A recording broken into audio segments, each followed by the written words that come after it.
Hello, my name is The Great Metaphor, and welcome back to my developer Let's Play of Metatanks. This is the first part of Expert Episode 3. I'll be honest, I can't keep track of how many levels I played in this video. Now you may be wondering why I don't start in-game like I usually do, and the reason for that is, I really like this song.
Okay, the good music is done. I can go back to voice commentary.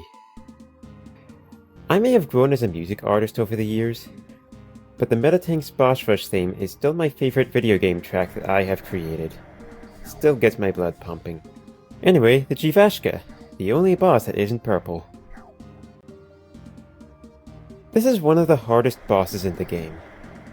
You have deceptively little room to dodge, and you're on a soft time limit to destroy its minions as its slow lasers force you to move into them. Since it moves clockwise, you can gain a tiny bit of extra time to destroy the top set of enemies by moving downwards at the start. Stay moving as much as possible. You don't have time to react to a projectile shot right next to you. Hopefully between the collateral damage and your fire, all the shield units will be destroyed by the time you need it pass below the boss and you can take it out. But yeah, remember what I said the last episode? I was criticizing Facade's design, but making a note of the horrors of this level pack. Forcing the player through such a tiny space, in a game with collision as cantankerous as Metatanks is just diabolical. Friendly reminder that every projectile in this game is technically an explosion, and every explosion lingers. I never claimed that this game was perfect. In fact, I can hardly shut up about its flaws. Maybe I shouldn't dissect Meteor Pulse when I release it and it comes time to do my Let's Play of it.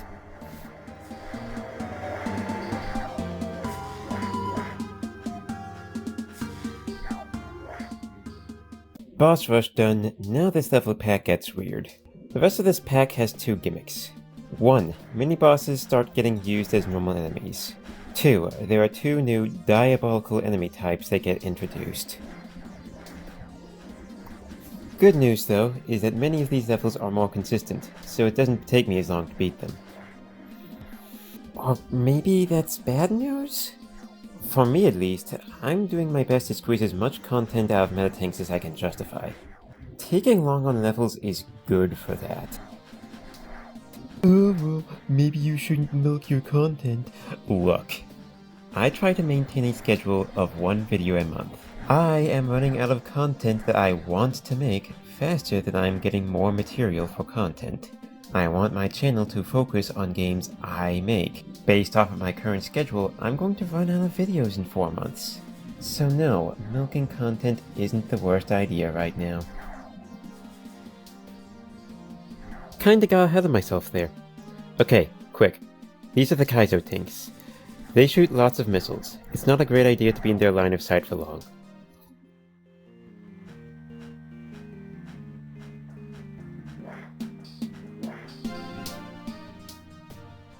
These are the Tracer bunkers. They shoot hit scan attacks. In the game we have 1 HP. Yeah. It's not actually as bad as it sounds. Their line of sight check is 1 pixel wide, but their bullet is basically a normal shell that moves at infinite speed, so they tend to whiff if you turn a corner.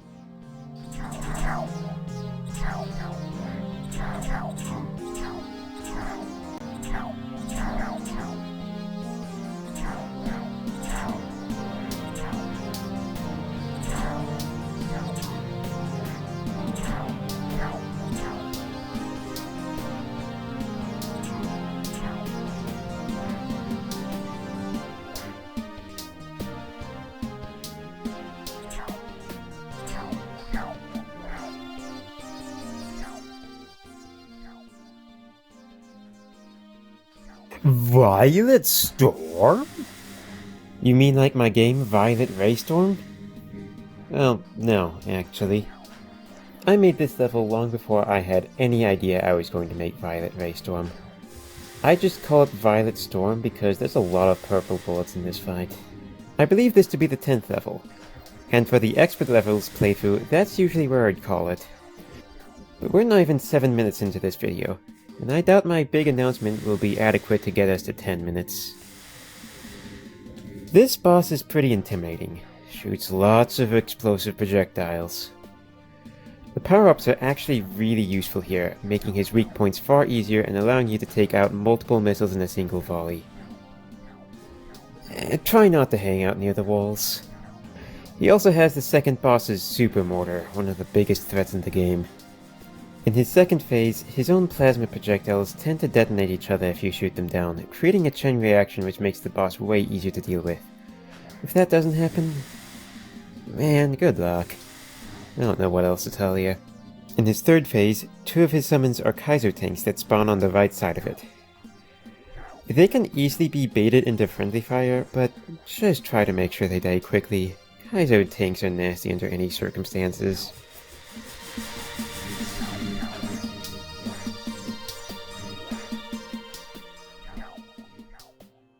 The name of this level speaks for itself. It's one of the more stressful levels, but a lot more straightforward than it looks. Although, I got lucky, and both times I played this level, one of the crawlers self-destructed. I'll admit, for a level pack centered around spamming boss enemies, it doesn't actually use that many. Enemies made for specific circumstances aren't easy to use in normal levels, who knew? There's also a Tracer down there. It and the Tank aren't used very much either.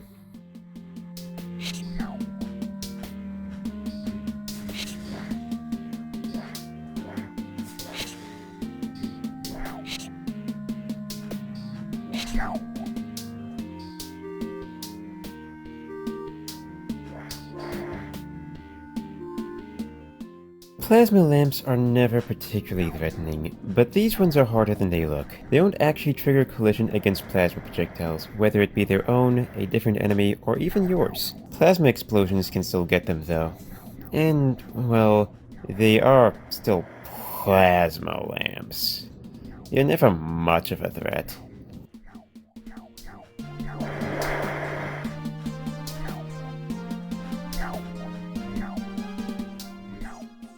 Just a couple levels ago, I was saying how bosses aren't used very creatively here, but this level is a rare exception.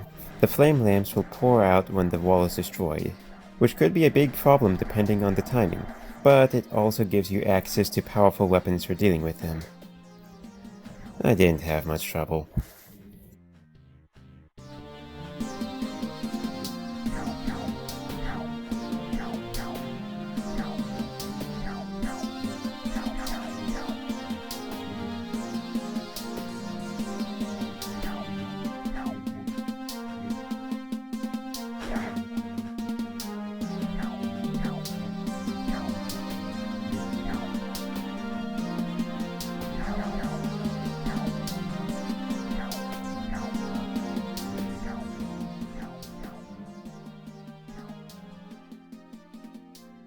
In one of my recent videos, I think I said I made all of the videos in this pack. I forgot about this one. Sorry to my anonymous friend.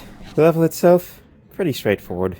Just pay attention to which side the enemies are closing in from. I got lucky during this attempt.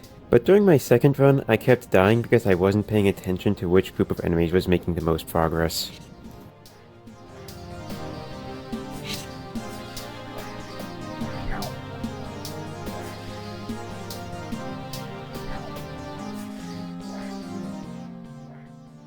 One of the last levels to use tracer bunkers. It's an interesting idea for a level, gotta kill the enemies on one side quickly before the hit scan destroys you, but the enemies are such a small threat. I feel like this level would have benefited from some triangle tanks. Once the left side is safe, wait to make sure the tracer bunkers destroy the last blocks protecting them, then shoot them, and then take cover. They have a very slow fire rate. Okay, now for my big announcement. On May 5th, 3 PM Central Standard Time, I am launching my music commissioning service on Fiverr.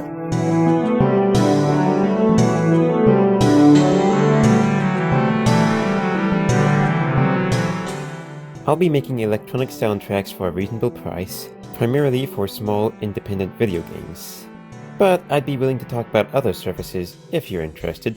More details for things like prices and track lengths will be given in the official announcement. If you have any other questions, leave a comment. I'll be happy to reply to any questions, and I'll probably include them in the video too. I really hope someone other than me is excited about this. Anyway, thank you so much for watching this video. If you enjoyed it, please like the video, subscribe to my channel, and considering playing the game for yourself. And I'll be honest, I can't keep track of how many videos I played in this video. How many videos I played in this video? Forcing the player through such a tiny space in a game with collision as cantankerous as Metatanks is just meta. In a game as what? Good news though is that many of these levels have more consistent. No, that's not how it works. Ow! Jeez. Can the gases of my own body not interrupt me every day?